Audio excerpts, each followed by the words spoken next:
Alina Torres stood backstage. Fingers wrapped around a stack of presentation notes she'd revised 3 times that morning. Through the gap in the curtain, she could see Preston Ward at the microphone, still answering questions from his keynote, still riding the wave of applause and admiration. She just asked him a question from the audience. He'd laughed at her, called her sweetheart, dismissed her like she was a child who didn't understand how the real world worked. In exactly 7 minutes, everyone in that room would know her name. But right now they were laughing at her. Right now. Preston Ward had no idea that the woman he'd just humiliated was about to take his stage and teach him a lesson he'd never forget. What happened next became a viral moment in business history, and you need to see exactly how it unfolded. The San Diego Entrepreneurship Summit was a kind of event where ambition wore expensive watches and exchanged business cards like currency. The ballroom of the Harbor Grand Hotel sparkled with the optimism of startup culture, exposed brick walls lined with sponsor banners, cocktail tables draped in black linen, a stage lit like a TED Talk waiting to inspire. 300 entrepreneurs, investors, and tech innovators filled the space. Some were here to learn. Most were here to be seen. All of them understood the unspoken hierarchy. There were people who wrote checks and people who hoped to receive them. Preston Ward belonged firmly in the first category.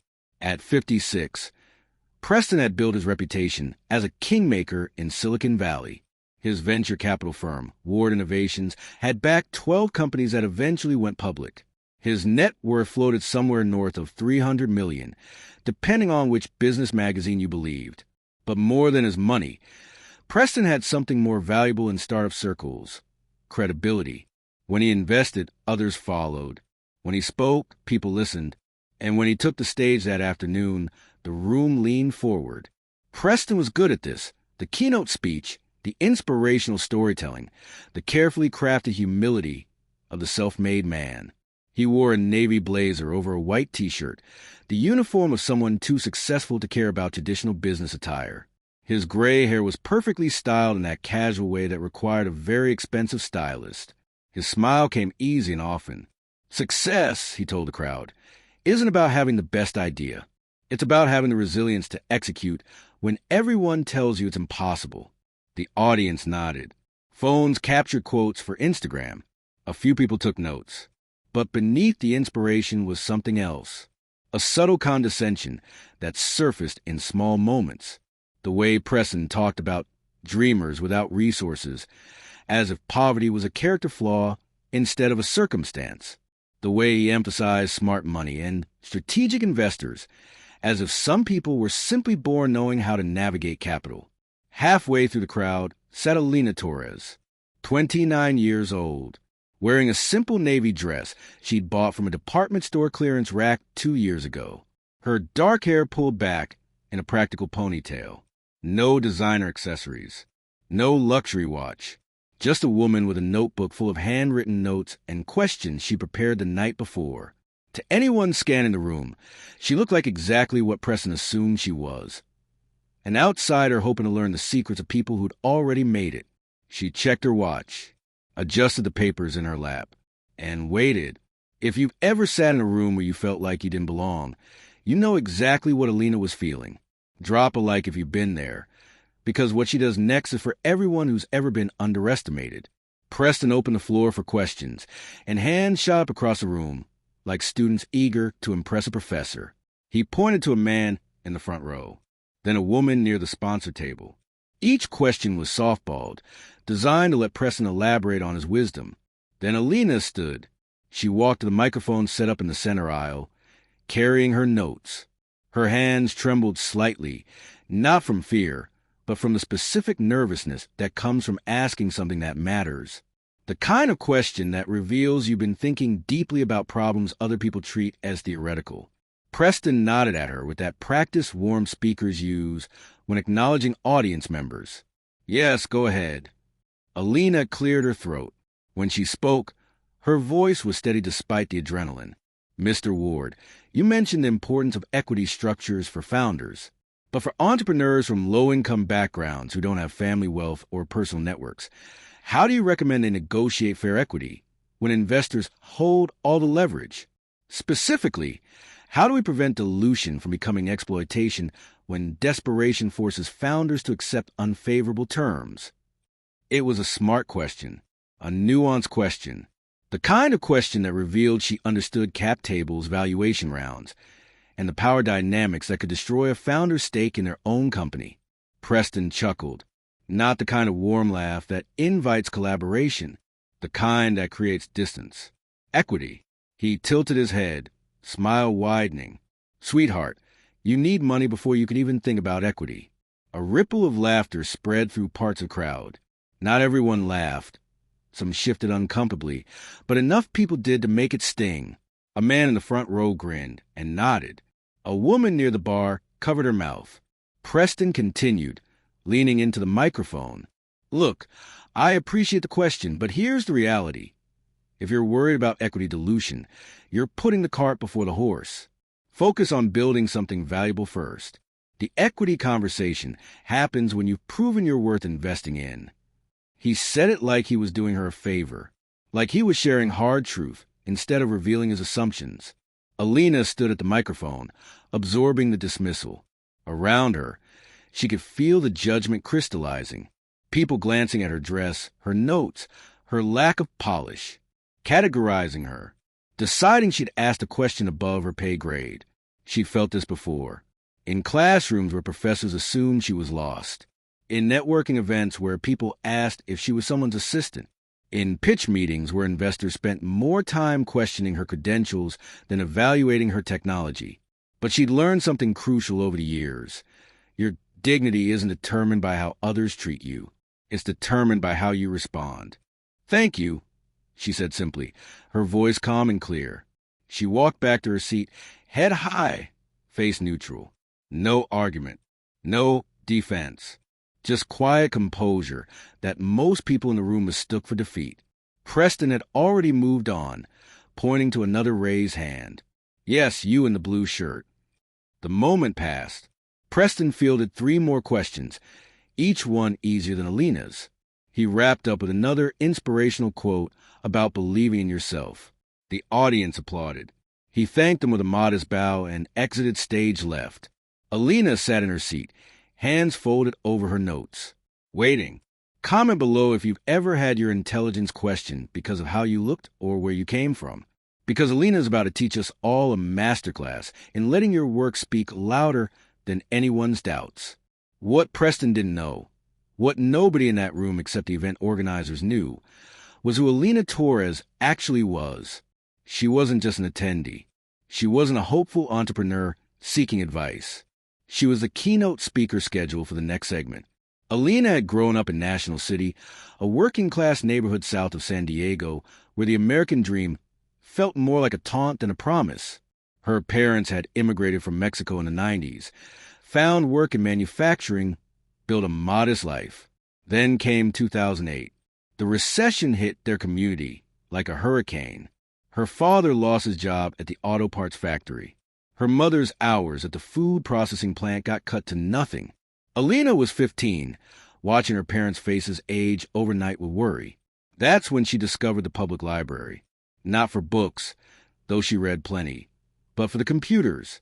Free internet access. Free software tutorials. A place where nobody asked why you were there or whether you belonged. She taught herself to code using YouTube videos and online forums. Started with HTML and CSS, building simple websites for local businesses that paid $20 here, $50 there.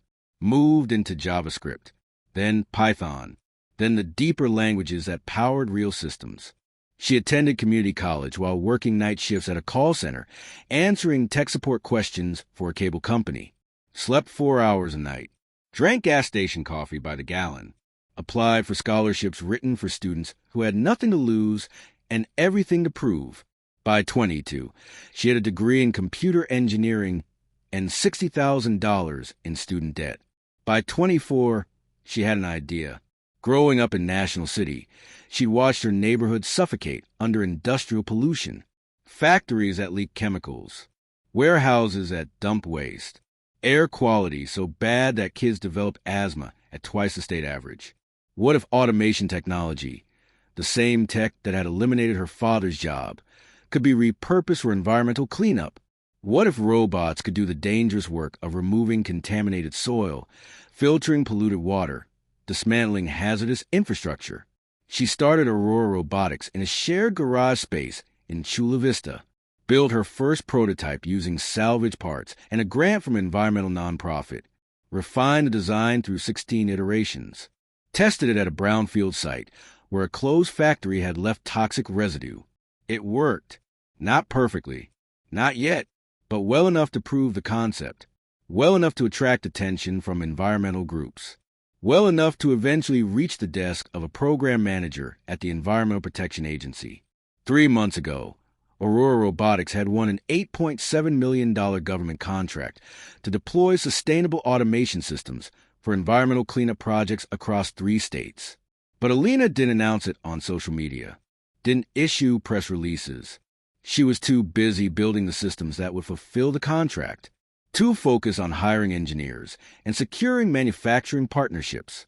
She'd accepted the speaking invitation to the San Diego summit because it was in her hometown, because she wanted to show young people from neighborhoods like hers that the tech world wasn't just for people who started with family money and Ivy League connections. Now, sitting in the audience while Preston's laughter still echoed in her ears, she glanced at her watch. 6 minutes until she took the stage. The event host, an energetic woman named Michelle, appeared at the side of the stage, checking her notes, adjusting her earpiece. She scanned the crowd, found Alina, and gave her a thumbs up. Alina nodded back. Preston was somewhere in the crowd now, probably networking, probably already forgetting the woman who'd asked the equity question, probably telling someone else about his next big investment thesis. 5 minutes. Alina stood, gathered her notes, and made her way backstage.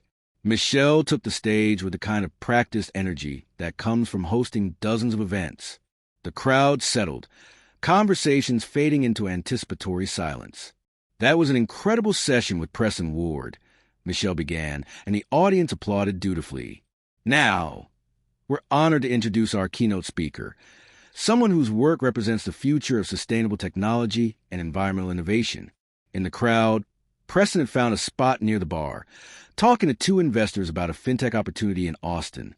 He was half listening to the introduction, the way people do when they've already heard the speech they came for.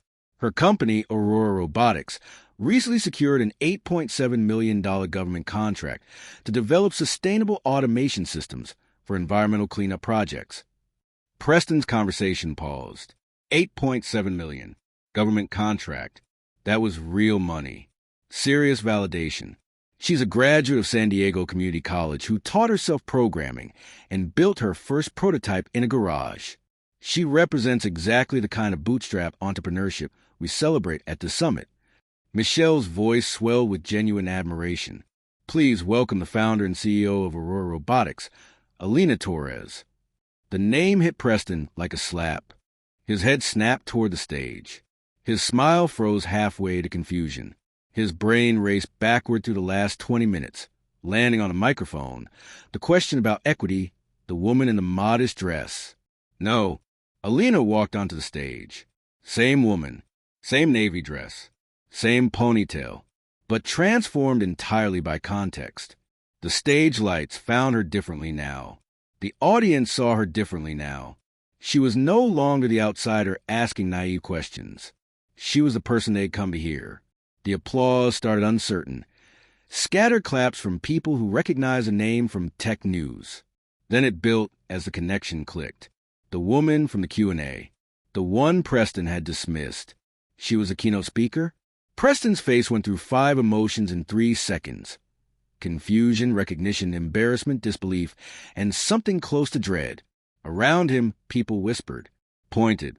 Some had recorded the Q&A on their phones. The moment was already being texted, shared, posted.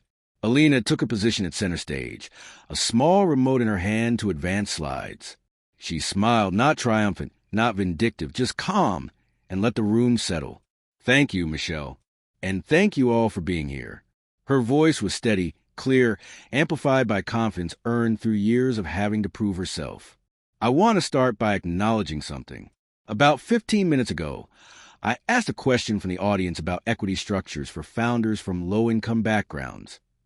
The room went absolutely silent. The response I received is actually the perfect introduction to what I want to talk about today. Because the assumption that someone needs money before they can think about equity reveals a fundamental misunderstanding of how innovation actually happens in communities that don't have access to traditional capital. She clicked to the first slide. A photo of National City, industrial buildings silhouetted against smog. I grew up here, 3 miles from where we're sitting. My parents worked in factories that eventually closed or automated.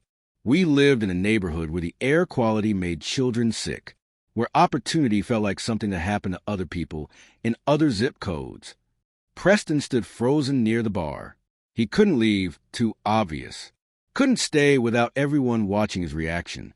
He settled for staring at his shoes, face red. When I was 15, I started teaching myself to code at the public library. Not because I was some prodigy, not because I had mentors or connections, but because I was curious, and the library had free computers, and nobody stopped me from trying. She clicked again. Images of her early workspace, the cramped apartment, the secondhand laptop, the sketches of robot designs. I worked night shifts at a call center to pay for community college, slept 4 hours a night, applied for every scholarship that didn't require family recommendations or alumni connections, graduated with $60,000 in debt, and a degree that opened exactly 0 doors in the beginning. The audience was leaning forward now. This wasn't the typical startup success story. This was something raw. Aurora Robotics started because I saw a problem nobody else was solving. The same automation that eliminated working-class jobs could be repurposed to clean up the environmental damage left behind by closed factories. Robots that could handle toxic waste.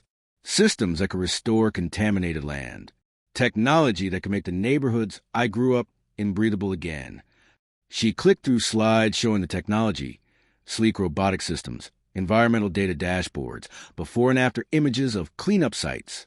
I built my first prototype in a shared garage using salvage parts and a $5,000 grant from an environmental nonprofit. I didn't have venture capital, didn't have family money, didn't have a network of Stanford classmates to call for advice. Another click, the EPA logo, contract details. What I had was a solution to a real problem. And after 16 prototype iterations, hundreds of rejected pitches, and 3 years of refinement, the Environmental Protection Agency agreed. They awarded Aurora Robotics an $8.7 million contract to deploy our sustainable automation systems across 3 states. Now the applause came differently. Not polite. Earned. People stood, first a few, then sections, then most of the room. A standing ovation for work, not words.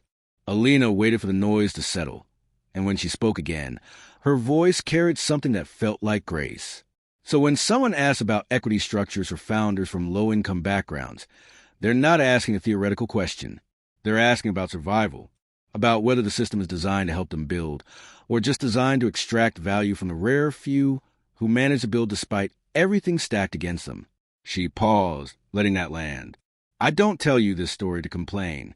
I tell you because innovation doesn't just come from people who start with advantages. Some of the most important solutions come from people who understand problems intimately because they've lived them. And if we keep dismissing those voices, if we keep assuming that someone's current circumstances define their potential, we're not just being unkind, we're being stupid. We're leaving the best ideas on the table. The room erupted again. This time, Preston's face was visible in the crowd. Pale, humble, processing. Alina spent the next 20 minutes detailing Aurora Robotics technology, their expansion plans, their vision for sustainable cleanup operations. She was brilliant, articulate, commanding. Everything Preston should have seen if he'd looked past her dress and her handwritten notes. When she finished, the standing ovation lasted 30 seconds. People rushed to get her business card. Investors who'd ignored her earlier suddenly wanted meetings. And backstage, as she unclipped her microphone, Preston Ward was waiting. If this moment gave you chills, hit that subscribe button. We find stories like this every week, and you don't want to miss them. Alina saw him standing near the green room door before he saw her. For a moment, she considered walking past, taking the exit, letting him sit with his embarrassment alone. But she'd never been someone who avoided difficult conversations. Alina, Preston's voice was quiet, stripped of the stage confidence. I need to apologize. She stopped, turned, met his eyes, waited. What I said during the Q&A. He ran a hand through his perfect gray hair, disrupting it. That was dismissive, condescending, and so completely wrong that I don't even have an excuse. You're right, Alina said simply. It was all those things. Preston flinched. He'd probably expected her to make it easier, to say it's fine, or don't worry about it. But Alina had learned that letting people off the hook too quickly meant they never learned a lesson. I didn't know who you were, Preston continued, grasping for explanation. But that shouldn't matter. I should have taken your question seriously regardless. Yes, Alina agreed. You should have. The silence stretched between them, uncomfortable in exactly the way Preston needed it to be. I'd like to invest, he said finally, in Aurora Robotics. I think what you're building is remarkable, and I have connections that could help you scale faster. I could introduce you to... I don't need your investment, Alina interrupted gently. Preston blinked. The government contract is significant, but if you're looking to expand beyond... I'm not looking for investors right now, Alina said. We're well capitalized for our current phase. And when we do raise our next round, I'll be selective about partners who've demonstrated that they see value in founders like me before we've already proven ourselves. The words landed softly but precisely. Not cruel, just honest. Preston nodded slowly, absorbing rejection. That's fair. More than fair. Alina adjusted the strap of her bag, preparing to leave. But before she did, she offered him one more piece of truth. You know what's funny, Preston? People only seem to believe in you once you stop needing their approval. Once you've already built the thing. Once you've already proven the concept. Once the risk is gone. She smiled, and there was no bitterness in it. Just clarity. The investors, I'll remember, aren't the ones who wanted in after the EPA contract. They're the ones who believed in the garage prototype, who saw potential in the community college graduate with the modest dress and the handwritten notes. Preston's throat worked. I should have been one of those investors. Yes, Alina said, you should have. She extended her hand, professional, final, but maybe this experience will help you see the next one.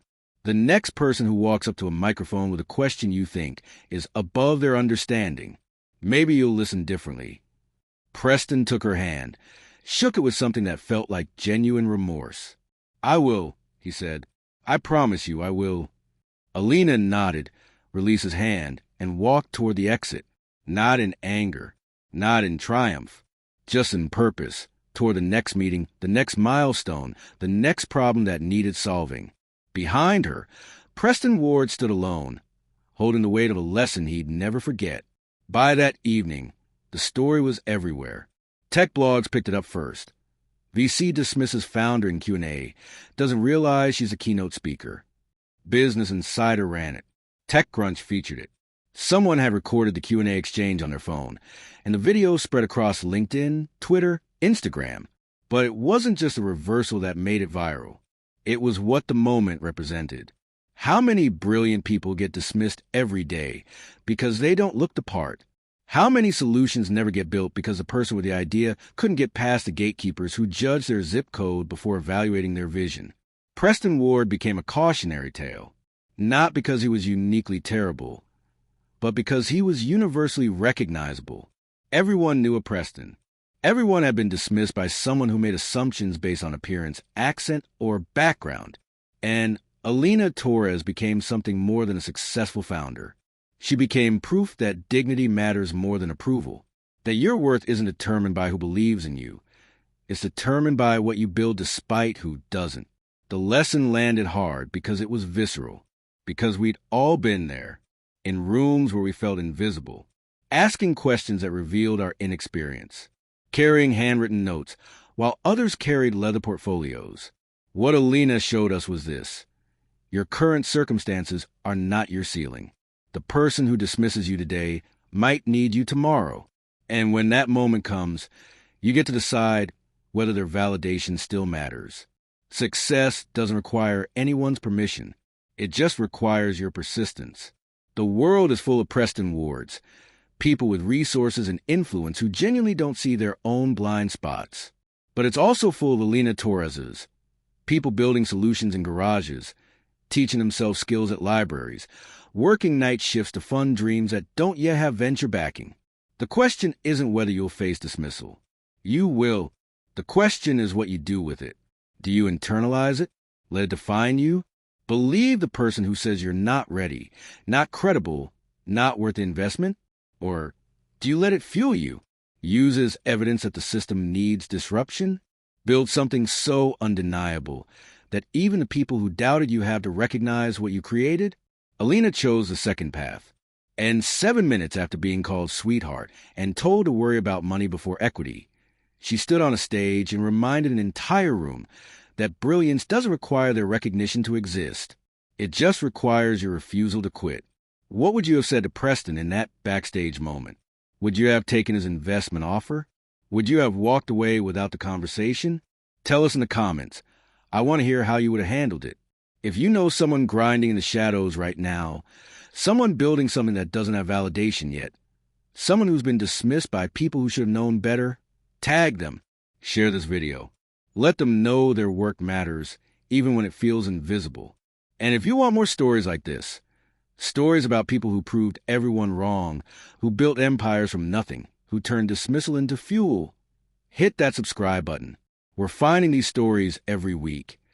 And the next one might be exactly what you need to hear. Because everyone deserves to have their Aurora Robotics moment. That moment when a room that doubted you finally understands what you knew all along. You are always worth believing in.